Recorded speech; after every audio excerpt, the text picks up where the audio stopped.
Good evening. We'll go ahead and get started. Let's start with some introductions.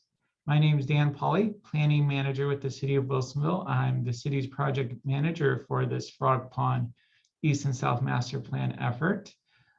With me tonight, we can go down the list from the city and the consultant team. Let's start with Miranda and then Mariana. Good evening, everybody. My name is Miranda Bateshell. I'm the planning director for the city of Wilsonville, and I'm just here to listen in and learn from all of you and hear what you have to say with this great discussion that the team's going to lead you through. So welcome and hello. Good evening, everyone. I'm Mariana Valenzuela. I am the Director of Community Partnerships and Advocacy at Centro Cultural. And I am here to, I will be providing support for community engagement activities to Angela Planning. Good evening. Thank you. And then Andrew and Georgia. Good evening. My name is Andrew Parrish with Angelo Planning Group. We're consultants hired by the city to help with this effort. Hello, I'm Georgia McAllister. I'm the assistant planner with the city of Wilsonville, and I'll be helping support the team, supporting Dan, doing a lot of the public outreach, and really looking forward to being a part of this project. Thank you. And then Joe and Alexander. Hi, everybody. Joe Dills with Angelo Planning, the project manager for the consultants, and happy to be with you here tonight. Hello, everyone. I'm Alexander Ibarra. I work with Mariana at Centro Cultural, and I'm the project coordinator. Thank you.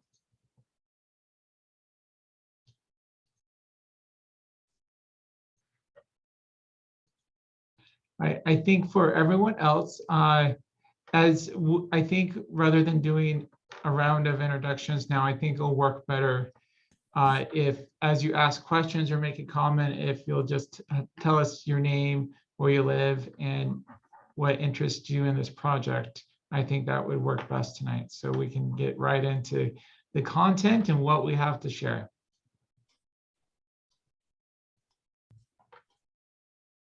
So the purpose of tonight, we want to really provide a project overview for you and kind of set the stage and talk about how you can participate in this project as it continues over the next year plus. And then to learn from you. Really, we want the community to inform this project, so we look forward to having a conversation with you.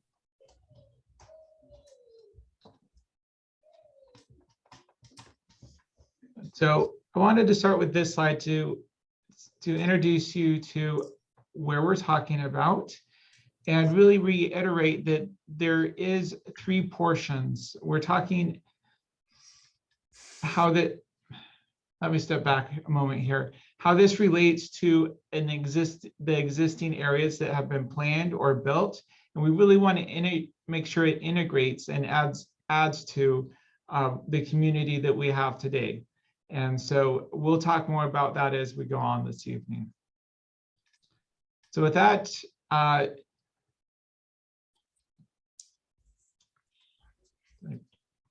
believe I slipped a slide. Are you seeing a slide that says, let's check in? Yes. Okay, so go ahead, Joe. Okay. All right. Welcome again, everybody. So we're imagining that you have arrived with some questions, and it would be great if we could just take a moment to get to know you and hear what those are. So Wayne, Corey, and Sparkle, let's go one by one. And if you could introduce yourself, where you live, and what questions you would like us to address as we go through materials tonight, then we'll be sure to get to those. So Dan, I think you're in charge of unmuting people and that kind of thing. So I'll let you do that. I think everyone can unmute. when you've asked a question in the chat, but if you want to state that out loud or say anything additional, you're welcome to as well. Am I unmuted now? You are. Okay, I live in Arbor Crossing, and obviously Frog Pond is across the street, and so is the future development of another elementary school. I'm curious how we're going to mitigate traffic problems on Beckman. It's a 2-lane road. Obviously, we'll get a bridge, but are we widening the road? Because I know a lot of areas, once you start development, the road gets widened to 60 or 80 feet. Great. Thank you, Wayne. We'll be sure to cover that as we roll through. Let's go to Corey. Corey, do you have any questions that we want or topics that we should be sure to cover? Not in particular. I'm a reporter. I'm not a resident of the community, so I'm just kind of here to just listen. Okay. All right. Sparkle, you get the award for our most best attendance at these meetings, having been to the other ones. But are there any new issues or things you want us to underline as we move ahead? Anything you want to share with folks?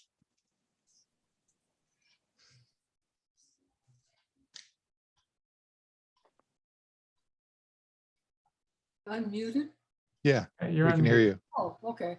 I'm just watching, because I can see that, where I live, all this is just going to roll over the top of me. So I'm just trying to get a guess of what's coming. That's all.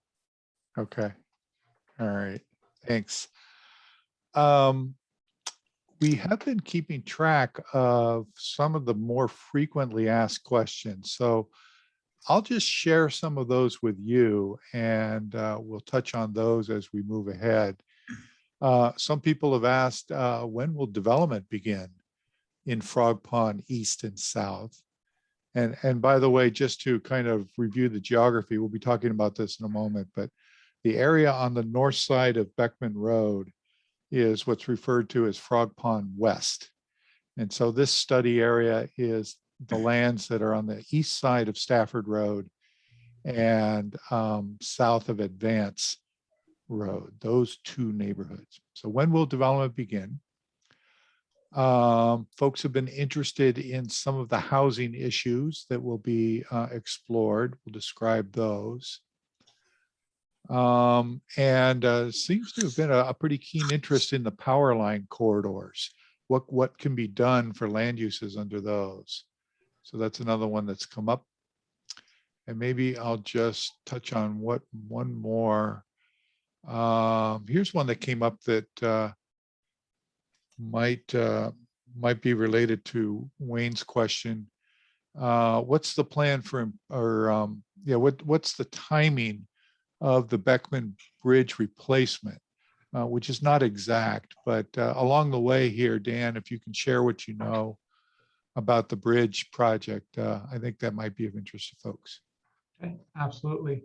And I know we still, so with the attendance, I think we should adapt this. So to around Wayne's kind of what Wayne's questions are, and maybe save some of the more explanation content to some level to see if we have additional folks to join us here in the next 5 to 10 minutes as we kind of work through Wayne's questions. And if we get through Wayne's questions, I know Sparkle, we've talked through. If you have any other things you want to talk about with staff, that's great. And then Corey, if you have anything to clarify from what you've been following on this project, we can do that too. But then we may go ahead and call this rather short as long as the needs of everyone that's attending are met. And if others join, then we can catch them up and see what they're interested in discussing. Yeah, good plan. So do you want to start with the how will traffic mitigation, kind of what's the plan for Beckman Road question that Wayne posed? Dan, and I can add to that too. Sure. So you'll see a similar cross section to Beckman Road as you do other roads such as Wilson, that have been built to urban standards in Wilsonville. It'll still be a 3-lane road. It's not 5 lanes or anything. And that will, and with traffic control that will facilitate the in and out from your neighborhood, joining neighborhoods and the new neighborhoods to the north. And the bridge will be, is under design, and that's forthcoming here. The exact time frame, the month I don't know, but I mean, it's here. I expect in next construction season there'll be work. So we're going forward on that. It's all in design and getting ready to be built. I can add a little bit about Yeah. traffic when you're done. And also in terms of, the question is then, okay, we're planning for this traffic that's for stuff that's under construction. How are we going to address additional traffic that's coming in these additional areas that will be brought in? Part of that is that, and that's always, we do long range traffic planning to think about what's going to happen in the future, and we think about that as we're planning our road system. But also, as part of this program, we have traffic engineers on our team that are going to be taking a more detailed look on how this would impact roads and other improvements that need to be made. Also, there's work ongoing to address the 65th and Ellingson intersection, which will also get more traffic from more development out here. So it's all going forward. It's something that certainly the city and this project has our eyes on to really make sure all the streets still function at the level that is expected. So anything else to add to that, Joe? Go ahead. No, that's a great summary. Maybe just a couple of points of emphasis. The map we began by showing you, which is the Let me get to that map. the full yeah, all 3 neighborhoods of the Frog Pond area. We started with, and that totals 500 acres of land. We started with a land use and design project for the entire thing as the first step. And in addition to looking at land uses and how the streets might connect, we did the traffic analysis that Dan just mentioned, and sized the roads, so to speak, and figured out the improvements that were needed. That analysis will be updated as part of this work. So that's one part of the feedback. The other part is that the city takes a very kind of thoughtful and comprehensive approach to all of its traffic analysis. So we for sure measure the vehicular side of things. How many cars, how many trucks, where are they going, where do they turn, and so on.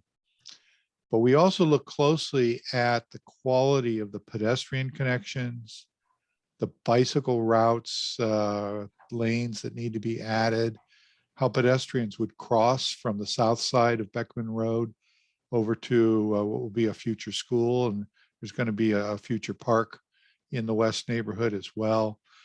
All of those things, and again, we even actually did some diagrams of the smart bus and how it might circulate through these 3 neighborhoods. So, long answer to your question, but transportation and mitigating traffic impacts is a very central part of the work.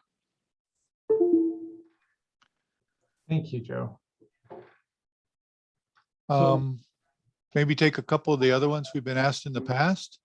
Yeah, just maybe let's check in with Wayne. Did you have any follow-up or any additional questions? Just want to see what other components of this you're interested in, or would you like kind of more of a general of what have been questions we've been getting that Joe mentioned and kind of what this is all about? Well, I do have a question. I'm looking at the map and it says city limits, which the red line. It looks as though it goes around the south neighborhood and then it comes up and around portions of the west neighborhood. The east neighborhood doesn't appear to be within the city limits. Is that to be annexed with the urban boundary zone? Great question. And so there's kind of a two-step process. First of all, it's brought into the urban growth boundary, which all of this now is. But then it's actually not annexed into the city until urban development occurs. I see. So you see in the south neighborhood, you see that red line, that's essentially around Meridian Creek Middle School. Right. And some adjacent property from when that was developed. And then when you see the red line up in the west neighborhood, that's around subdivisions that have been built or are currently under construction. Oh, okay. Yeah, my biggest concern is traffic mitigation along the way. I know for a year or more, we're not going to be able to go down Beckman Road, and from where we live, we'll have to drive all the way around, which I have no problem with. I just want to make sure that down the line, we're not going to have traffic jams along Beckman Road every morning because we've got thousands of cars funneling into the road. Yeah. That is something that is very much on the mind, and we're making sure everything functions for folks that they're not stuck in their neighborhoods. So Good.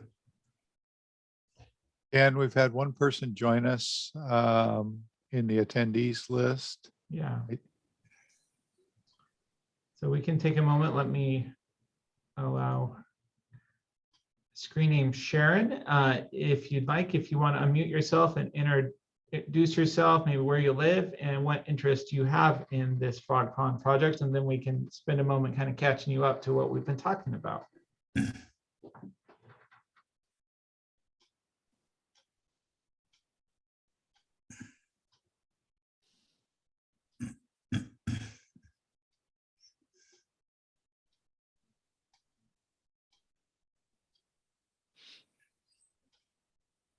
It won't mute. There we go. Am I on? There you are. Yeah, great. We can Sorry, hear you. I actually just logged on to listen and I had to load Zoom to do it. I live in the Landover neighborhood. Okay. So I'm very close to this area and I just want to see what is going on and what is going to happen. I did hear the gentleman. I'm also concerned. I mean, there's enough traffic on Wilsonville Road heading out heading toward Tualatin as it is.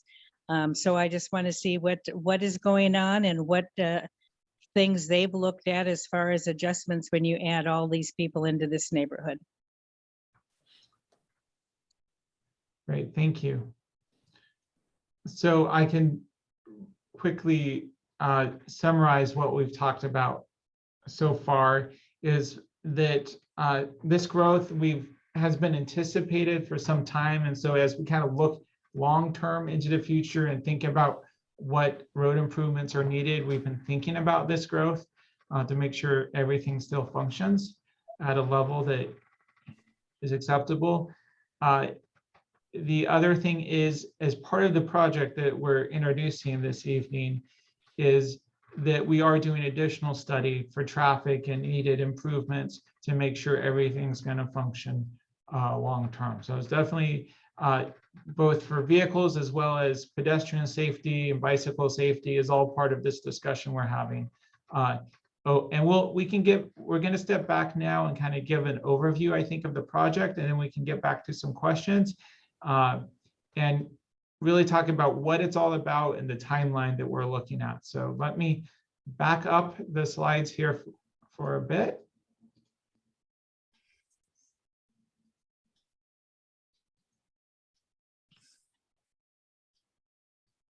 So really, we are looking at this from a lot of angles. You'll see that the third bullet point down, streets, trails, future transit, we are really looking at the transportation, along with all the other infrastructure, sewer lines, water, making sure there's enough water and all that. But also we're looking at, what type and mix of housing is out here.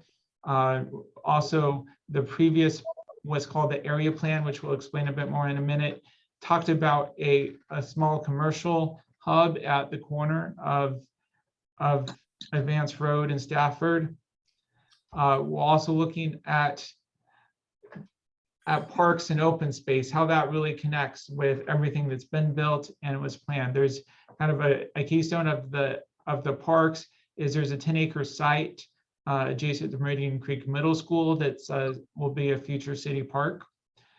There's the historic range out there, and really thinking about how that's best used, and thinking more generally about how some of the unique aspects of this area are best thought through. One that has come up is there's an extensive amount of land in power line easements, and how is that land best utilized?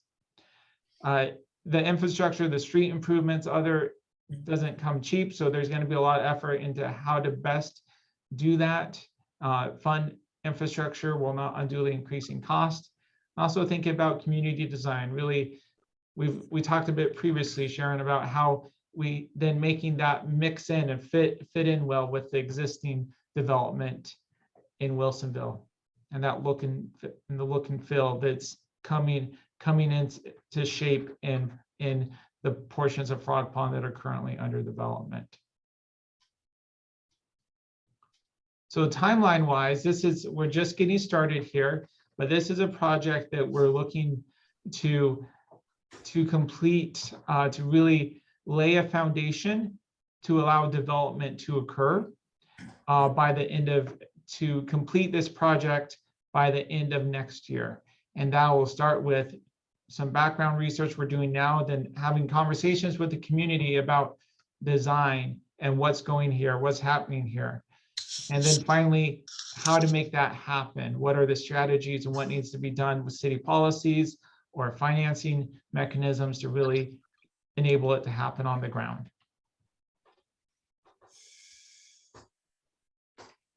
And so with that, I mean, there's going to be a lot of conversations going up. So I'm going to let my colleague Georgia talk about the community outreach we're planning and how you can keep engaged with this project. So go ahead, Georgia.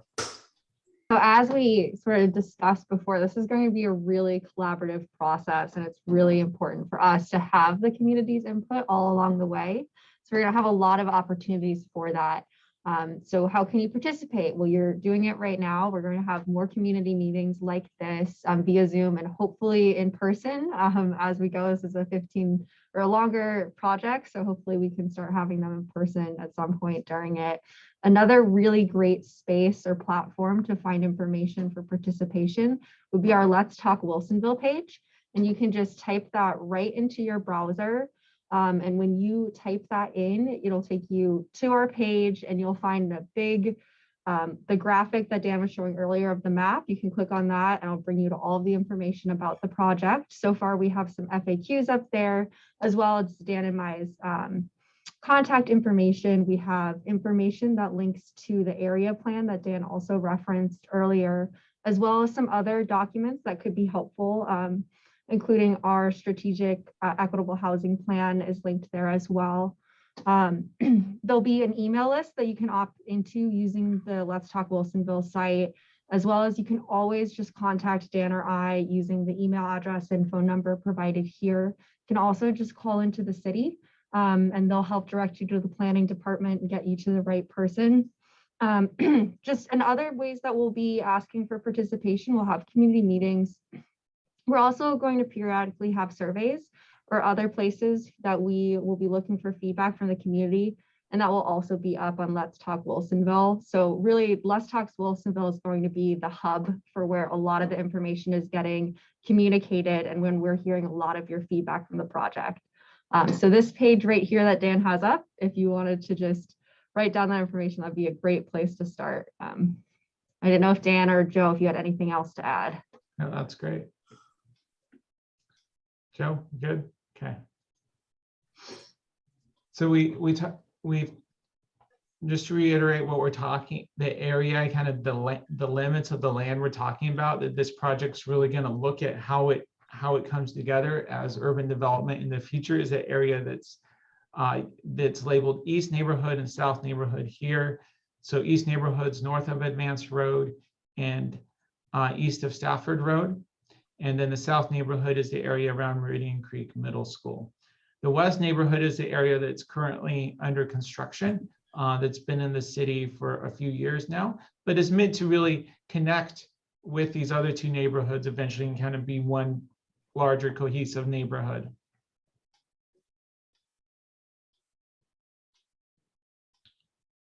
So next is really why we're doing this.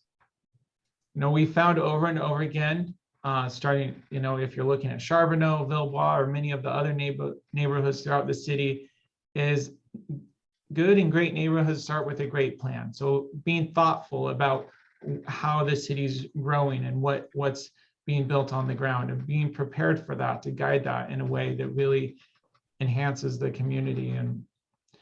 And with that, housing opportunities, especially more equitable housing choices for a variety of incomes that maintain a look and feel that is typical of Wilsonville, while providing a lot of variety and opportunities for a variety of folks that want to live here. I mentioned briefly earlier that this is also the first step before annexation can occur and development actually occurs. I do want to give a shout out also to the regional government who is funding much of this through a grant process, much of this work. And also we have some grant funds from the state that are helping the city and do this as well.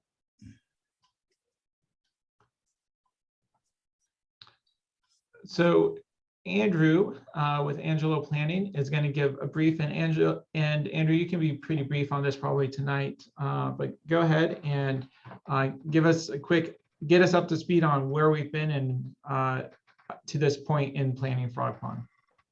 Great, thank you, Dan. As Dan mentioned, my name is Andrew Parrish with Angelo Planning Group, a consultant member on the team here. So Joe and I have actually been involved in planning for the Frog Pond area for a number of years now. Our firm helped the city put together the Frog Pond area plan and then Frog Pond West master plan. So the area plan looks at the entire 3 neighborhoods all together, kind of takes a high level look at what land uses make sense next to other land uses, how the transportation network flows among all the 3 neighborhoods and how it connects to the existing city. We looked at a lot of the big opportunities for trails in the area, and the Beckman Creek Trail is now building out. And so point being that there's been planning for the area for a long time. We've taken a look at east and south early on, and now is sort of the time to come in and revisit that and take a closer look at do the land uses that we drew back in 2015, 2016 still make sense? Do they need to be updated? Are there new assumptions we need to make about transportation? There's been a lot of work by the city on kind of citywide housing policies, that kind of thing. So it's a fresh look, but it's going to be informed by a lot of this earlier effort. And I think if we go to the next slide, we'll have a couple more items to talk about. So the area plan, again, very high level. The master plan, the Frog Pond West master plan, is actually where we identified the code structures, the requirements that developers actually need to turn that land into housing. And so the image on the right here is kind of an artist's rendition of what the Frog Pond West neighborhood might end up looking like when it's fully developed. And so our current task is to take this level of detail and specificity to the east and south neighborhoods. And that's what the next year or so is going to be about for us. Thanks, Andrew. Joe, do you want to run with this? And Yeah. So sort of building on that platform, what will be the same as the work that has been produced to date? The basic neighborhood structure, and you hear us using the terms Frog Pond West, East, and South. That is a foundation.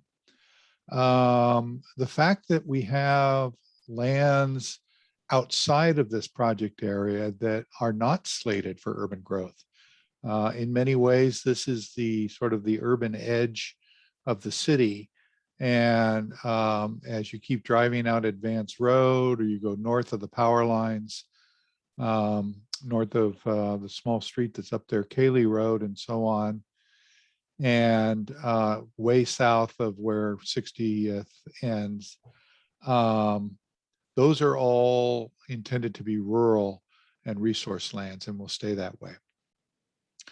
The street framework we will be reviewing, and the utility alignments, but they are likely to stay largely the same. They're not too complicated, and they actually provide quite an eloquent connection to these three neighborhoods. There is a community park, if you weren't aware, that property that is right at the southwest corner of Advance and 60th is the future home of a 10-acre community park. And so when that's built, there'll be all sorts of folks running around playing soccer and whatever out on that property, and that's a given. Mostly residential lands in this plan, but we will be studying a small neighborhood commercial center. And then the commitment that the city has across all of its neighborhoods for quality design and walkable places, tree preservation, those kinds of things. Those are all basically going to be the same emphasis, the same themes as has been studied to date. So let's go to the next slide and talk a little bit about some of the new issues that we'll be looking at. In the last couple of years, the city has adopted what's called the city's Equitable Housing Strategic Plan. It's a plan that looks at the full range of housing needs for the city. And how does that inform our work for Frog Pond? We'll be asking that question and studying the housing variety and distribution. And the last couple of indented bullets here talk about that. Additional focus on the types of income levels that we are trying to encourage and provide for in this plan. Is it for retirees? Is it for first home buyers? Is it for that extra unit in the back where maybe a family member is going to live? Is it similar to the type of housing that has been built to date in Frog Pond West? We want to explore all those questions and make sure we're providing for a range of the needs of Wilsonville. And then finally, Dan mentioned the look and feel of the neighborhood and the housing itself. That will get even more emphasis than it usually does, and less focus on sort of mathematical density of how many units per acre, and really what do those units look like, and how are they helping create really quality neighborhoods. So that's a couple of points. I think I have one more slide on the same topic. There are some new state requirements. The state now requires that the city must provide for what's called missing middle housing. What that refers to is the land that the type of housing, you can think of two ends of the spectrum. One is single family detached homes that frankly most people in Wilsonville live in. And the other end of the spectrum is attached housing and apartments. Everything that's in between is what's middle housing. So a townhome, a duplex, maybe a triplex, even an accessory dwelling unit in the back of a home. The state has new requirements, and those have been codified in Wilsonville, that they must be provided anywhere where a zoning district allows single family homes. So how do we work with that? The outreach will be a thoughtful and quality approach to a whole variety of groups. So not only you all, and thanks for coming tonight, as neighbors to the area and property owners, but also maybe the future, who are the future residents? of this area? And how can we talk to them now and get their perspectives? Who are the folks that may live in other parts of Wilsonville and are just interested in the city as a whole, as we all are? And then finally, Dan mentioned the infrastructure funding strategies. There'll be a specific focus on what are called system development charges and making sure that we dial those in correctly so that when you're building a home, whether if it's a small one, you're paying your equitable share into the infrastructure needs. But if it's a larger one, you're also paying your equitable share. So that's some of the new things we'll be looking at. Let's go to the next slide. And maybe just take a pause and check in. So Wayne or Sharon or Sparkle, do you have any questions on anything we've talked about so far? I do. This is Wayne. Go ahead, Wayne. I have a few questions. One is, will there in the future be a smart route along Beckman with all of the additional development? Because there used to be one. Dan, I'll start that and you can add to it. Okay. The route that we have looked at, once all of these neighborhoods are kind of on their way to development, we have envisioned the routing of the bus that comes up Wilsonville Road. And if you, I'll just take the counterclockwise route, take a right at Advance, go down a little ways, turn left onto a new street that will go up into the Frog Pond East neighborhood and circle around back to Beckman and then finish its route on Beckman. So that's a future route that has been envisioned. Dan, what would you add to that description?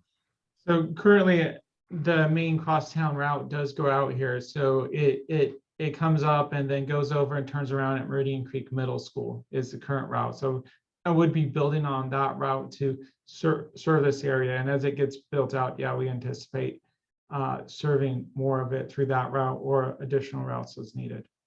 Is it possible that it may actually head west on Beckman, like towards Siemens?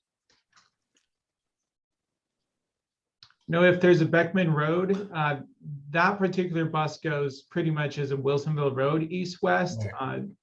There's potential there will be a future route that goes, takes the Beckman Road all the way across, since it connects all the way across Wilsonville. So the details of that route planning will come in the future as things start to get built out. But we're fortunate that we do have a local transit system that we do have a lot more flexibility to plan routes and adapt to changing conditions than a lot of jurisdictions in that area. Good Well, that's question. We'll carry that into the Yeah. kind of the work that we do going forward. I think that's an important one to really see how this area is best served by transit. Right. I have another question regarding Beckman Creek. There's a semblance of an old trail in Beckman Creek.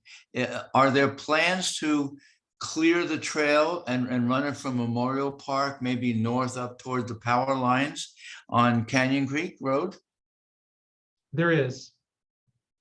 Oh, good. Yeah, the idea of the park, there'd be a continuous trail system that comes up the Beckman Creek corridor, connects to the trail system that's being built with Frog Pond, and really provide a nice long connection.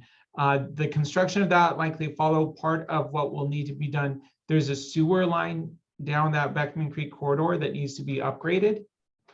And when that's dug up and replaced, then a trail can go in essentially on top of it. It's that'd the be general nice. concept. So Another question is, I don't know if anybody has mentioned this to you, but if you're coming down Stafford to make a right-hand turn onto Beckman Creek, that northwest corner of Beckman and Stafford literally has no shoulder and has a ditch. And if it's foggy or at night, a car could literally go right into that ditch. Has the city thought about doing some kind of a shoulder over there?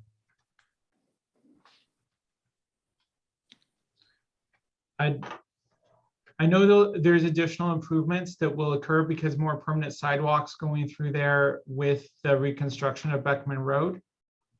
But exactly, I don't know the exact design, how it will address that corner, but I've heard that addressed as a concern, come up as a concern before. So I imagine that it will change. Oh, good. Yeah.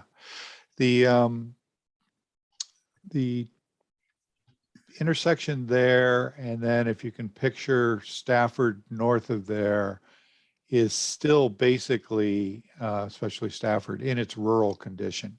Yeah. So the city's urban standards for improvement with sidewalks and bike lanes and appropriate shoulders and turning movements will occur over time. And that'd be great, because right now, if a truck or a bus is coming and you're just driving in a car, you feel like you're about to get run over. Yeah. I have just one last question, if I can. With middle housing, I know the new state regulations and the city is adapting a ordinance. Are we losing the ability to have kind of upscale little communities and enclaves in Wilsonville? Is everything going to have duplexes and triplexes and stuff to satisfy the new law? I can take that one. Yeah. So first of all, the idea is that it's not it's an allowance is really what it is. It's the basic notion is anywhere that you can build a detached single family home, you can also build a duplex or a triplex.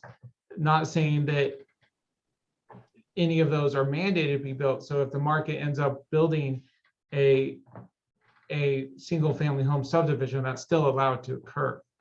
The other part of that is being thoughtful about design and or keeping things that really control kind of the size and shape of buildings the same.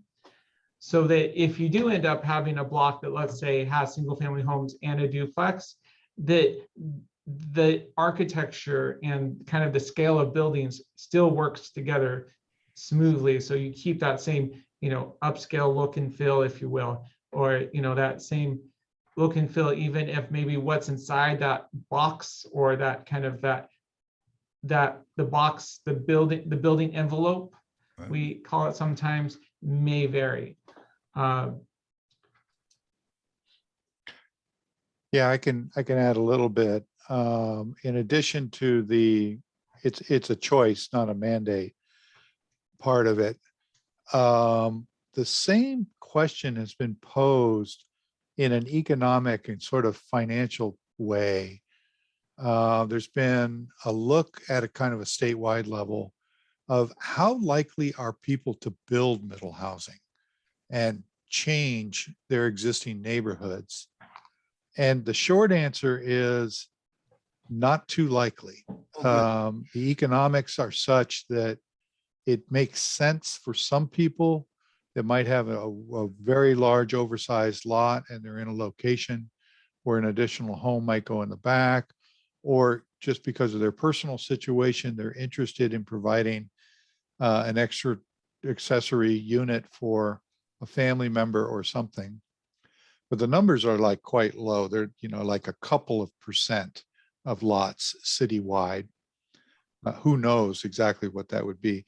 But the other thing to share is that we did our own version of that kind of study for the Old Town neighborhood there south of Fred Meyer.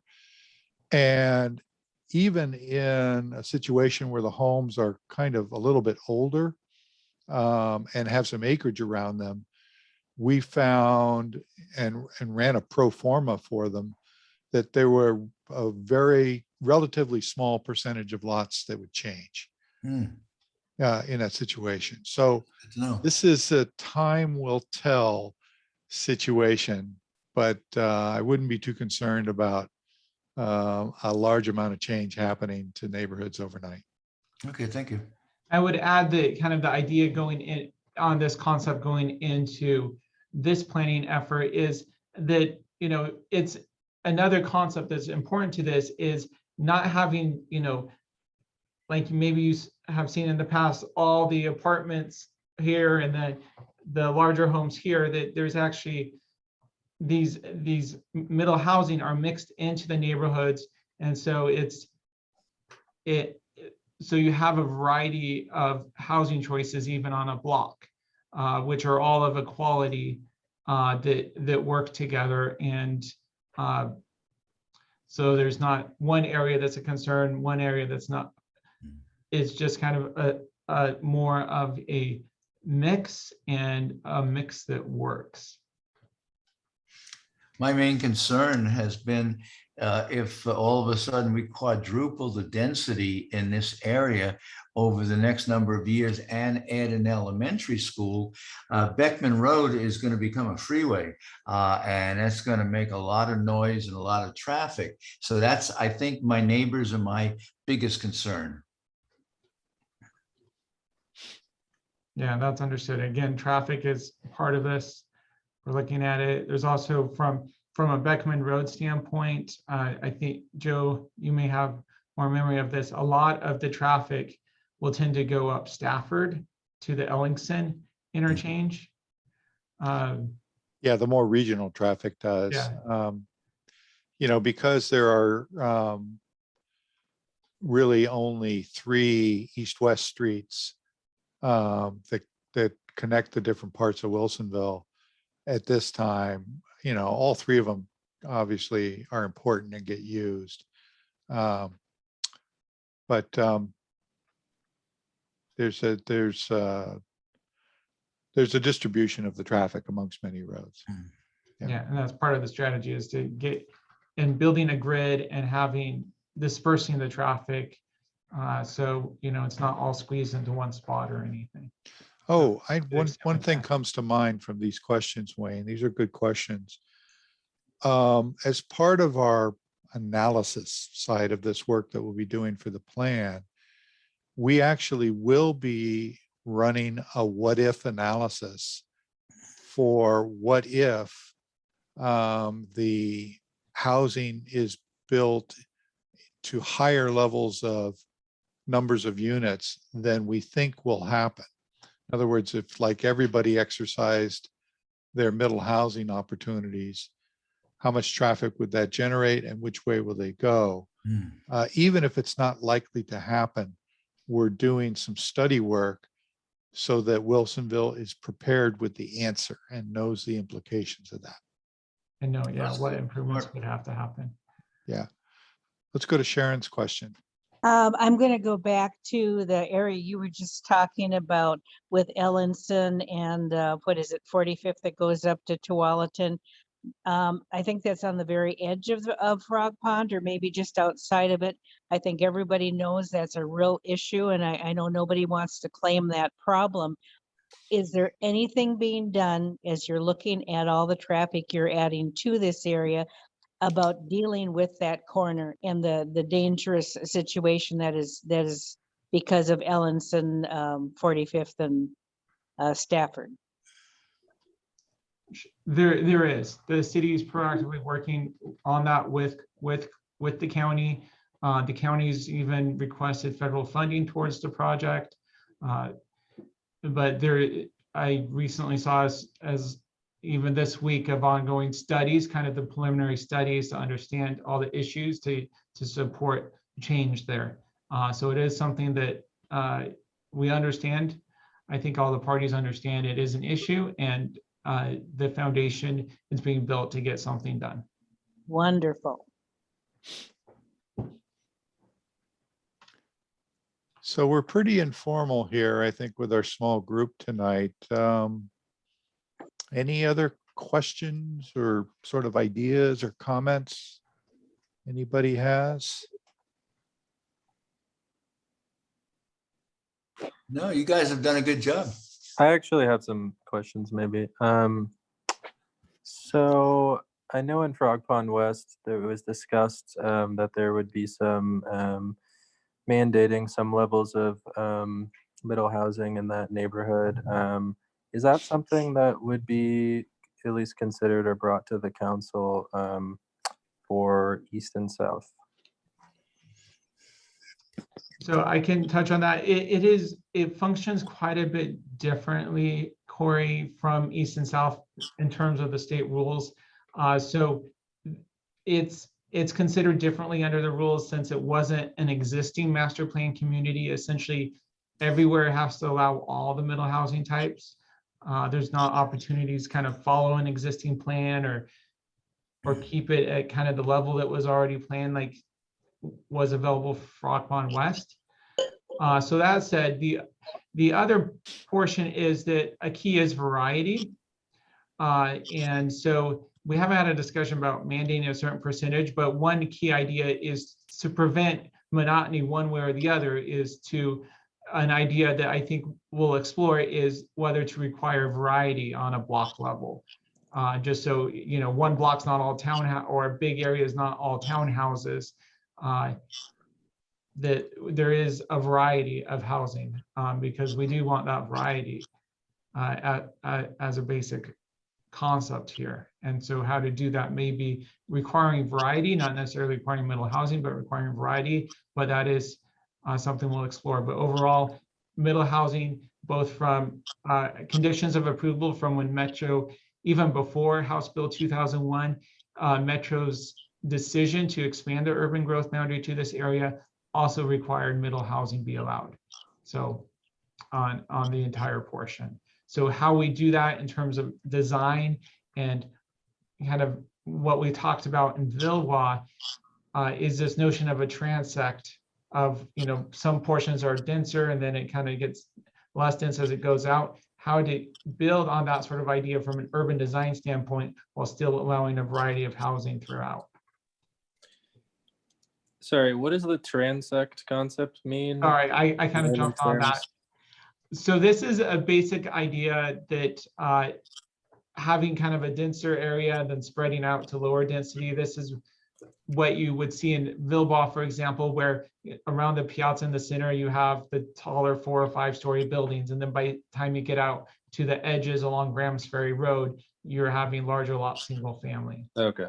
So that's what I mean by kind of a transect of density where it's like a, you know, a graph or a hill where there's more intense land uses or more kind of bulkier urban design, kind of going down to smaller, lower, more spaced out urban design around the edges. Okay. Have you guys had discussions with developers about their level of interest in building out these neighborhoods and what they sort of generally would be envisioning? There are developers that are familiar with the area plan that shows a diversity of housing, and they're certainly interested in getting going out here. So there is interest in building out here, and I would say in building a variety of housing. It depends on the developer. Some developers, we have heard from some developers that have quite a bit of experience with a variety of housing. You know, others do have more experience with the detached single family product, but we've heard from all types, and there's definitely interest in both builders that have been active in Wilsonville for years and are familiar with this area, and others that are interested in getting in the market as well. So is it yet to be determined exactly what street and intersection improvements are going to be needed in this neighborhood? It sounded like there might be some more analysis that would be done. Yeah, there's more analysis. There's quite a bit more analysis that will be done. There was very conceptual things as part of the area plan, but then that really gets, while it's not like actual doing street design, it gets narrowed down quite a bit. Additional analysis as part of a project like this. So the traffic engineers and transportation engineers have worked on this with years. DKS and Associates is part of the project team. The other infrastructure planning consultants have also worked for Wilsonville quite a bit.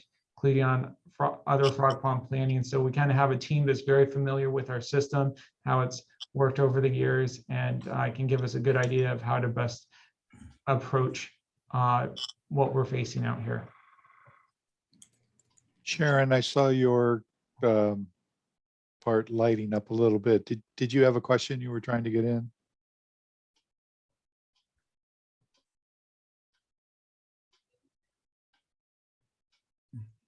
Doesn't sound like it. Okay. Joe, I have a question. This is Wayne. Yeah. A couple of questions. One is there a plan to have apartment zoning in either east or south Frog Pond? Do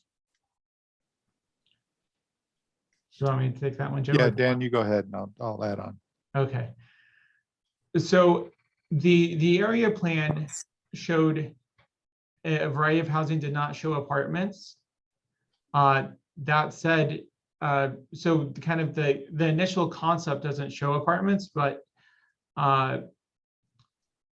it's not totally off the table. I mean, that decision's yet to be made.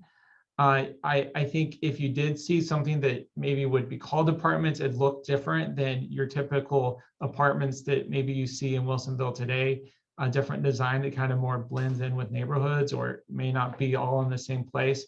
So, but I mean, if there's a specific need identified and it makes sense and there's a community conversation that supports it, it's possible. But kind of our starting point shows a mix of middle housing in the initial denser areas in the area plan, with kind of fanning out again to more an urban, or sorry, a single family type design.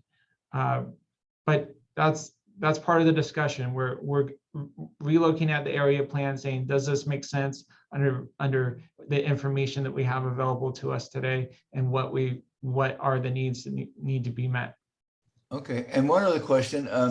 Could you kind of flesh out a little bit your idea or concept for what kind of commercial space there would be over on that corner? I can start that one, Go ahead, Joe. Dan. The short answer is small.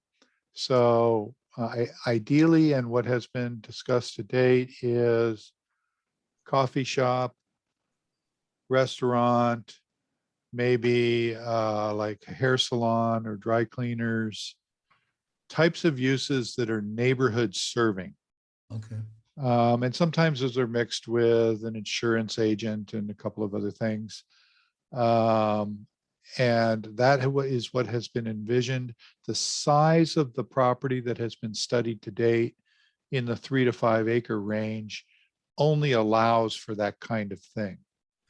And it's not actually a very common kind of retail development nowadays. The market is still trending towards larger scale retail, but that's not what is being envisioned here. So you're talking kind of like a little strip mall? Yeah, except we like to think of it as something that's not real car oriented, or the strip mall that is convenient, but you don't like the look of it. That's Right. not at all what we're thinking. It's more, it looks good, it's walkable, it's where you want to meet your neighbors on Saturday morning. Okay. And also, do you guys have any idea of the big lot that's in front of Meridian School? What's that plan for? Is there any plan in the future to develop that? So the big flat area. at the Yes, when corner you of pull Advanced into Street. Meridian on the left side of the road, there's a gigantic area there. You could put a Yeah. football stadium.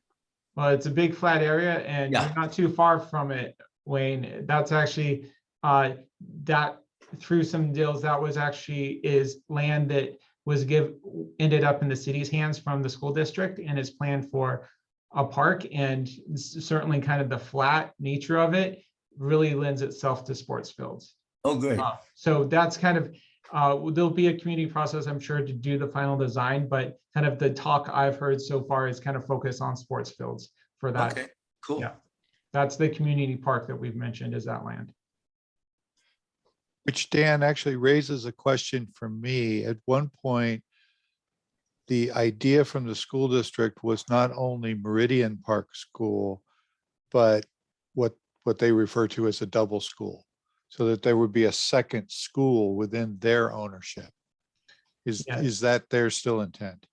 So my understanding, trying to remember the exactness, but I know that was initially when it was built, but the latest kind of long-range plan from the school district, they focused on the new elementary school being built up in Frog Pond West. In West, okay. And I don't think they've really identified exactly how they want to use their excess land kind of between Meridian Creek Middle School and 60th in the future. Gotcha. Okay. Okay, we've covered a lot of good ground, actually. Any other questions from folks on the call? Corey, did you have another one? Yeah, so so you were just saying that there's going to be a school in Frog Pond West. Is there going to be a school in Frog Pond East and South other than Meridian Creek? And if so, what do you have any specifics on that school? I don't have anything. So if you go to the district's capital program or long range plan, which I think it's a couple years old now, based on when they last went out for the bond, it has all this information. So which it really focuses on kind of their plan to construct the school in Frog Pond West, which I don't know what happened in Westland. Do you know what happened in Westland with the Dollar Street site on Monday night, Corey? I know council was upholding the planning commission decision. So then switching the middle school to Westland and then making Athey Creek a third high school kind of focus. So it's part of that whole program was to build this additional primary school in Frog Pond West.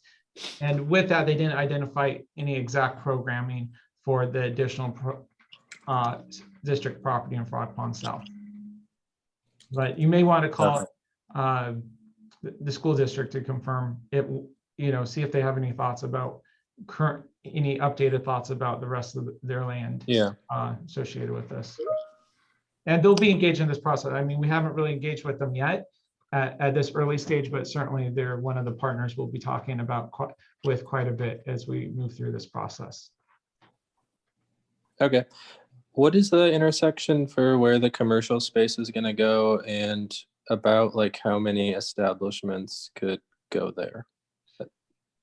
Really, there's going to be part of this project is to do an economic kind of market study to see really what makes sense. There was it was bubble diagrammed in at the northeast corner of Stafford and Advanced, but exactly how big that is based on market demand and kind of other economic and design components is still up in the air. So that's part of what we'll be working through and a portion of the scope of the project.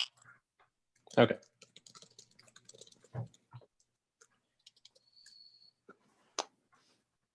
Yeah, I think that's all I got for now.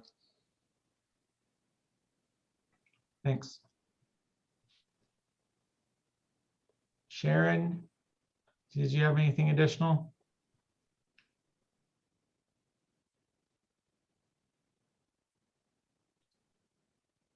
All right, Joe, About the time I try and answer, my whole little line of mute and chat disappears, and so I'm frantically looking for it. No, Okay. I'm just fine with the information provided. Thank you.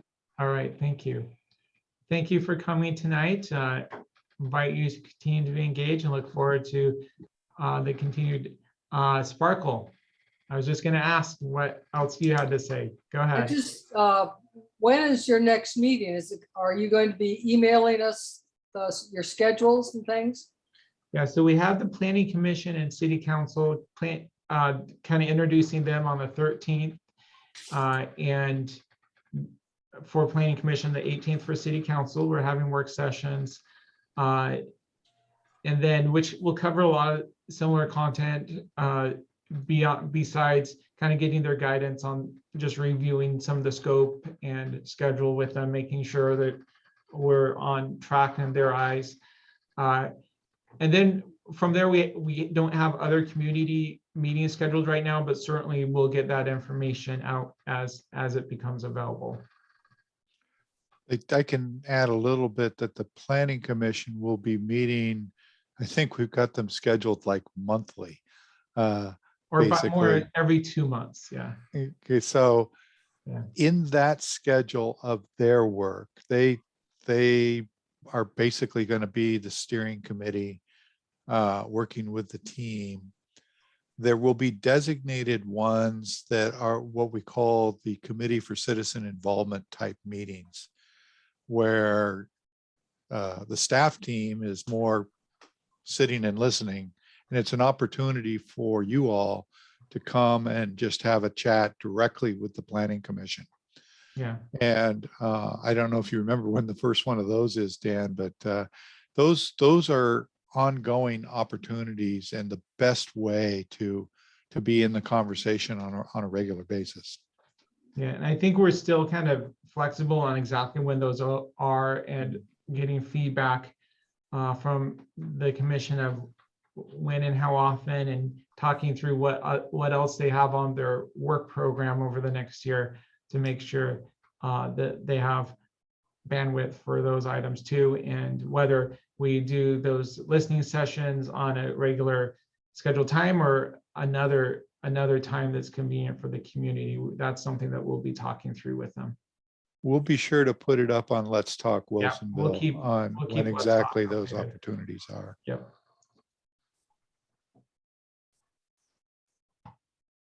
Anything else, Sparkle? Oh, Okay. Any last comments from the team? Thank you all for making time to be here tonight. All right. Thanks, everybody. Thank you. Thank you. I. Thanks, bye. Bye.